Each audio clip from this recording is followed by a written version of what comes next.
हलधर के हल्के आगे लो नतमस्तक सुल्तान, कि हलधर के हल्के आगे लो नतमस्तक सुल्तान, उन्नति के सूरज का जिद से हुआ गहन अवसान, कि उन्नति के सूरज का जिद से हुआ गहन अवसान, चुन ली अपनी बर्बादी हित को दी ठोकर मार, कि चुन ली अपनी बर्बादी, चुन ली अपनी बर्बादी हित को दी ठोकर मार, भले सियासत जीत गई पर हार गया किसान, कि भले सियासत जीत गई पर हार गया किसान, भले सियासत जीत गई पर हार गया किसान। आज प्रकाश पर्व है। हमारे माननीय प्रधानमंत्री जी ने आज सुबह सुबह यह ऐलान कर दिया कि जो ये 3 कानून किसानों के हित के लिए हमारी सरकार ने बनाए थे, वो तीनों के तीनों इसलिए वापस लिए जाते हैं क्योंकि हमारे किसान भाई लगभग 1 वर्ष से भी ज्यादा समय हो गया अनवरत उसके विरुद्ध एक आंदोलन लेकर के खड़े थे।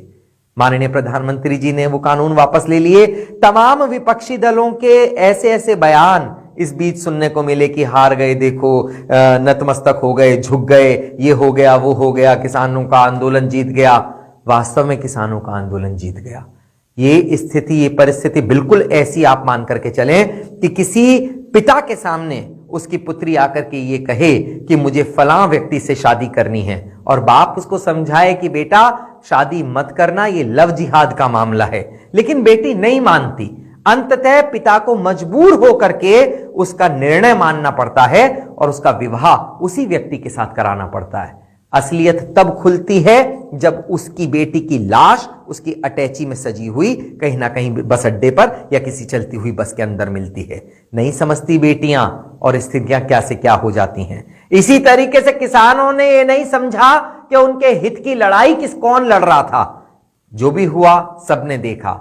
मैंने किसानों के सामने, अपने बेटों के सामने एक पिता को आज झुकते हुए देखा और विश्वास मानिए मेरे मन में और कद बढ़ गया नरेंद्र मोदी जी का। वो एक निश्चल मन से किसानों के हित के लिए एक बड़ा कानून लेकर के आए थे, लेकिन जो भी हुआ वो अब अगर किसान मानते हैं कि उनके हित की बात है तो मैं उन लोगों को बहुत बहुत शुभकामनाएं देता हूं। और ऐसा राजनायक हमारे देश को मिला जिसने अपने बच्चों की खुशी के लिए उनके हितों को भी, जो वो मान करके चले थे कि ये हित हैं, अगर बच्चे नहीं मान रहे कि ये हमारे लिए हित है, तो उन्होंने आगे बढ़ करके न केवल उनका साथ दिया अपितु उनकी जिद भी मानी और आज फिर विवाह भी उन्होंने करवा दिया, जिस तरीके से उसे विवश पिता ने अपनी पुत्री का विवाह कराया था। आज टिकैत साहब ने एक और बयान दिया कि हम अपना आंदोलन अभी वापस नहीं करेंगे, हमारे आंदोलन में कुछ और शर्तें हैं। ये बिल्कुल आप ऐसे समझ करके चलना, क्योंकि हेतु किसानों का कभी भी पक्ष था ही नहीं, किसानों का किसी भी प्रकार का हित था ही नहीं। ये वो जिद है जो केवल भारतीय जनता पार्टी या माननीय नरेंद्र मोदी जी के विरुद्ध एक युद्ध लड़ने की नीति थी। वो आज भी, क्योंकि अब काम पूरा हो चुका, अब आपको जाना चाहिए घर, अब वो आप वापस नहीं जाना चाहते। कारण ये क्योंकि वो इस पक्ष में थे ही नहीं। वो ये जानते थे कि कानून वापस नहीं होगा। वो ये चाहते थे कि कानून वापस ना हो, हम केवल विरोध की राजनीति लड़ते रहे, उनके विरुद्ध खड़े होकर के लड़ते रहे। अब जब मुद्दे नहीं बचे तो माननीय टिकैत साहब ये कहते कि हम अभी और मुद्दों पर लड़ाई लड़ेंगे। साहब, कुछ बच्चे ऐसे होते हैं जिनको अगर हम टॉफियां भी दें, उनको चॉकलेट्स दें, वो तब भी नहीं मानते। उनका इलाज केवल उनकी पिटाई होती है। असलियत यह है कि किसानों को भ्रमित किया गया। कुछ लोग आकर के सड़क पर बैठ गए, आंदोलन लड़ने लगे, राजनीति के बड़े लोग बन गए और वो किसान अपना युद्ध बिना लड़े हार गया। वो जो उनके हित के, अपने हित के जो कानून थे वो आज रद्द हो गए।